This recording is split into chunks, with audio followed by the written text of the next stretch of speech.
What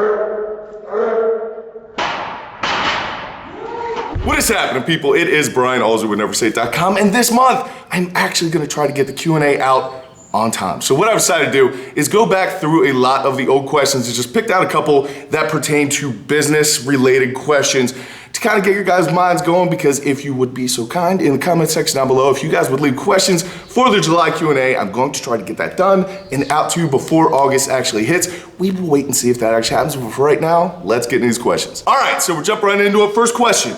In your opinion, what is the most important quality for an entrepreneur to have and why? I would probably say hard work. You need to love hard work. An entrepreneur is the only person who will quit a 40-hour-a-week job so that they can work 90 for half the money. You have to love to work. Now, I think it is very important to have a passion for whatever your business is in. However, you'll find out very quickly that once something becomes your business, it quickly unbecomes your passion. So I love lifting weights. I think lifting weights is amazing. However, when you spend all day, every day talking about lifting weights, teaching people how to lift weights, training people, coaching classes, then it definitely changes in your mind. It becomes a job. That said, I'm still very passionate about it, so I'm very, very happy with what it is that I do. However, I think it's really, really important for people to figure out what their it actually is, and that it is going to be different for everybody. But whatever it is, whatever your passion is, whatever your business is going to be all about, you need to be 100% about it. That needs to be a massive priority in your life, because if it's not, you will be unwilling to work the 90 to 100 hours a week every week for the first 10 years without really getting a paycheck before it actually turns over, becomes profitable. But you need to survive that hard part first, which does a ton for growing you as an individual, but that is definitely a rough part. So out of everything that I think an entrepreneur should have, I think a hard work ethic would be number one, because there's not one entrepreneur who does not work hard who has ever been successful. I hope that answers your question. Thank you very much for asking it. All right, question number 3 is, what is the hardest part of owning your own business? So without a doubt, for me personally, it is time management. There are never enough hours in the day. So when I got involved in this, I truly thought that I would be making my own schedule, so I would have a lot more free time, and nothing could be further than the truth. I have less free time now than I ever have in my entire life, and I've worked some pretty extreme jobs in the past that required a lot of hours, crazy hours, all kinds of stuff. This has been exponentially harder as far as time goes. So with that in mind, I think you need to learn triage pretty early in figuring out what the biggest fires are that you need to put out for the day, or what the biggest priority is for the day. I make checklists and I put them in order of most important thing to least important thing, and I try to get through a certain number of my checklists. The list is never done, it's ongoing. It just is always getting things added to it, and always things are popping up that you would not expect. What I used to think was a stressful day back when I began this business is the first hour of my normal day now. So you definitely build a certain level of tolerance to the stress, to the craziness of what a business owner actually does. But it's all about figuring out what should take up your time and what should not, because if you do not figure that out, you will literally work 24 hours a day, which isn't far from what I do now, but I really do love it. I'm the type of person who is better when they are working towards a goal, or checking things off a list, or moving towards a certain end destination. And this offers me that opportunity every single day. So I love it so much. It is really, really cool. But the biggest thing that I think an entrepreneur needs to learn from the beginning is time management, because the world will steal your time very, very quickly. I hope that answers your question. Thank you very much for asking it. All right, question number 4. If you could do one thing differently from the start of your business, what would it be? And that would absolutely be to get involved in the online community earlier. So this actual physical location of Never Say It Athletics, the actual physical building and equipment and everything like that, was around for about 2 years before I got serious about the YouTube stuff.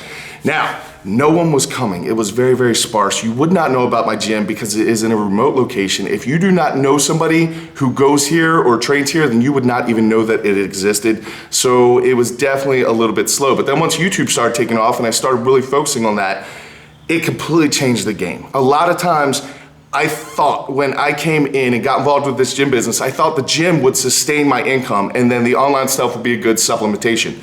However, it's been the complete opposite. So all these videos being able to be made, this physical gym being able to be here, everything that you guys have any type of interaction with me from has to do with people like yourselves buying personalized programs from me or online personal training. That is where all of my money is made. If that dried up, these videos would stop. There would not be a physical gym. That is what drives it. The physical gym itself is an awesome thing. This is where my passion is. This is where the people are that I love doing what I want to do. However, the online stuff definitely is much more lucrative. And like I mentioned earlier, a lot of it is because I'm just drawing from a bigger audience. So if I'm drawing from a field of 10 to 15 miles around me, there's only so many people that are that involved in fitness. Out of the people who are involved in fitness, then they need to be involved in strongman. In strongman, they need to be serious. They need to be willing to show up to a place that is, you know, a hole in the wall on a farm. So once you take all that down, if you expand that to a worldly view, you're going to have a much bigger audience to draw from, and that made a massive difference to me. So if I were to start it all over again, it would be much less focus on the physical building and much more focus on the online stuff. But to be completely honest with you, I don't think I'd change anything. I'm really happy with where it is right now. And I don't think I would have done anything that differently, but I probably would have, for financial reasons, I would have rather got involved in online stuff a little bit earlier. I hope that answers your question, man. Thank you very much for asking it. All right, next question. What keeps you motivated when things get difficult? Definitely a lack of choice. So when you own your own business, you have to eat food, obviously for survival, but food costs money. And if you own your own business, if you don't go to work, then you don't make money. If you don't make money, then you can't eat. So it's almost like backing someone into a corner when they own their own business. You do not have a choice whether you want to get up and go to work or not. You need to get up and go to work because there's no steady paycheck coming in. You need to, everything that you get, you work for, you build for. It came from your will, your hard work, your dedication. All those things come to make your bottom line possible. So when things get difficult, you just see them differently. It's not the same as if you are a normal person. When something goes bad in a normal person's life, they look for every single thing to blame in the world and try to figure out why this is happening to them. But they very rarely actually try to start taking steps towards making something better, to improving their situation. As a business owner, you have to. You do not have a choice. The second that things start going bad, you need to start putting out that fire. You need to start moving towards the problem and take care of that problem. Otherwise, it's going to hamstring the rest of your business. So it's not really about motivation or not motivation. It's that you don't have a choice. If you truly want to do this with your life, then you need to find a way. That's what all great people do. They find a way to adapt and overcome and just get through the hard times, whether the motivation is there or the motivation is not there. It's about doing your job. You just keep your mouth shut, you put your head down, and you do your job. If you're going through a really hard time, you just keep pushing forward. Eventually that will end. So the motivation thing is a little bit different, but I hope that answers your question, man. Thanks for asking it. All right, next question. How do you get gym members that you have, and how do you get them to stay? So we do something kind of interesting here. We actually recruit people by their mindset, not so much their proficiency at actually lifting. We could care less whether you can deadlift 5 pounds, 500 pounds, or 5,000 pounds. Does not matter. How good you are at something doesn't matter. What does matter is your mindset. If you're willing to give 100% of what you have every single day, you're consistent, you show up on time, you do all the things that a good, productive human being will be. We can make you strong, we can make you fast, we can make you big, we can make you anything that you want to be. That is not a problem. But we cannot build a tough mindset. So what we've pretty much done is recruited people who just are really good at other areas of their life. Like you could be an accountant, or you could be a doctor, you could be a nurse, could be a carpenter or a mechanic or anything. We recruit those people who have figured out a way to be really good at something in their life, and they have a passion about fitness, so we just tweaked it. And now we have super successful people. We build winners at my gym, but it's not because we have the best programming or I'm the best coach or my other coaches are really great coaches, don't get me wrong, but it's not because of that. It's because we built a community of people who support each other and treat each other in a really, really good way, who had a good mindset coming in,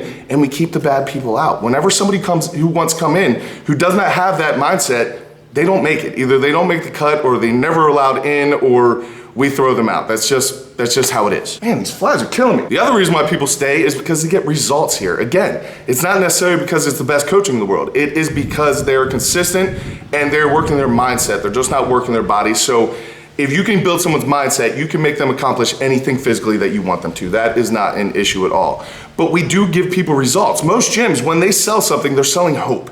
They're selling people the chance that this is the time that's gonna be different for you. This time that you're gonna stick with it. This time that you're gonna drop that 30 pounds and you're gonna look great for summer.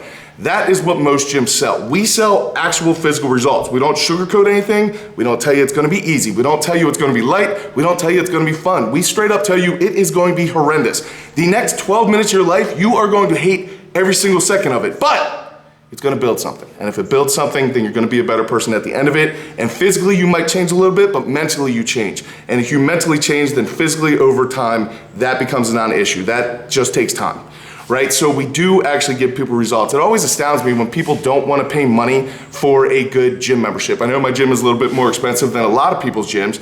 However, we get results. How many people would be willing to spend more money at their gym if they could guarantee that at the end of the month, they see some form of physical progress? At the end of 6 months, they've reached their goals. At the end of the year, they're doing their first contest, or whatever the case may be. It always astounds me that people are willing to pay money for anything. They will buy movies, music, lifting shoes, all kinds of stuff, but they won't pay for programming, or they won't pay for a good gym or a good coach, which astounds me. If this is a big part of your life, you need to invest in it. Just because you can get free stuff doesn't mean that the free stuff is going to get you to where you want to be. I am more than capable of changing the brakes on my own Jeep. However, I pay a professional to do it because I know that they have seen the good, they've seen the bad, they know all the ins and outs of this. They do this every single day. So if something bad comes up that I wouldn't have seen because I'm just a nonchalant guy watching a YouTube video on how to change your brakes, they can pick those things up. I cannot. It always astounds me that people will pay money for all kinds of things in their lives, but they will not pay money for something that they say they're passionate about, which is their fitness. I tell you what, if someone told me that if I could pay $100 and get PRs on most of my lifts at the end of 8 weeks, I would pay $100 in a heartbeat. So when it comes to my gym, I know it's a little bit more expensive, but at the end of 6 months, people are different mentally, physically, spiritually, emotionally. All of that changes. They see genuine results, and so they stay. People who see value in something will never ever leave. And typically once we get people and they are bought into the program and the system and the community, we don't really lose them. So I would encourage you to try to build that same type of thing with whatever you are trying to do. I thank you so much for the question. I hope that answers it. All right, last question. How important is the quality equipment in your gym, and does specialty equipment matter? Well, I think it depends on what kind of gym they're gonna open. If you're gonna open a strongman gym, you kind of need strongman equipment. So I'd say that does matter there. But here's the thing, man. When I decided to start my gym, basically I knew what I wanted. I hadn't been in a commercial gym for probably like 10 years. I'd been all over the world doing all kinds of stuff and been in a lot of random gyms, but a commercial gym was not part of what I did, right? I still worked out every day, but I was not doing the commercial gym thing. So when I got done with what I was doing, I said, you know what? I want a different type of gym. I want a gym that offers a different type of thing than what anyone else does. So I decided to start it. I bought a barbell, some plates, a log, and some farmer sandals. And then I started out with that. And that's how Never Say Athletics began. It was with a couple pieces of equipment, and I went from there. I think your equipment does matter. There's no doubt your equipment does matter. It is nothing is worse than when you go in a gym and you have 2 different types of 45-pound plates and you're like, they don't even feel the same, they don't look the same. I personally do not like that. When I'm lifting something, I like to know that it weighs a certain thing. You don't want barbells that are bent. You don't want barbells that are going to bend. When you do decide to buy equipment for your place, you need to think buy nice once. Because if you buy crappy, you're gonna be buying that multiple times and dealing with people getting upset because the bars are bent or the dumbbells are bent or whatever the case may be. So if you are going to buy stuff, I would tell you, wait till you have the money, buy quality stuff, because that's the last time that you're gonna have to buy it for a while. But it does drive me a little bit crazy when people are like, oh man, I wish your gym was near my house, or why don't you come open a gym in England? And I'm like, yeah, why don't you open a gym? I mean, that's all that I did. I'm nothing special. I am not unique in any sort of way. All that I did was just had a little bit of a dream and I ran with it. I think a lot of people were doing the exact same thing. And there could be gyms exactly like this gym all over the place, all over the world, with people actually getting better, making positive change in their lives, both physically and mentally. However, a lot of people aren't willing to take that little bit of risk of spending, $500 on some plates and 2 barbells. So, I would encourage you, if this is something that you want to do or you think that you want to do, get a couple friends together, have them buy some equipment, you buy some equipment, come together as a conglomerate, rent out a storage unit or get someone's basement or somebody's garage and just start working out there and see where it grows to. If nothing else, then you had your own gym for a little while that you were always gonna look back on and be like, man, that was so freezing outside when we had to work outside in the winter or in the hot summer sun or whatever the case may be.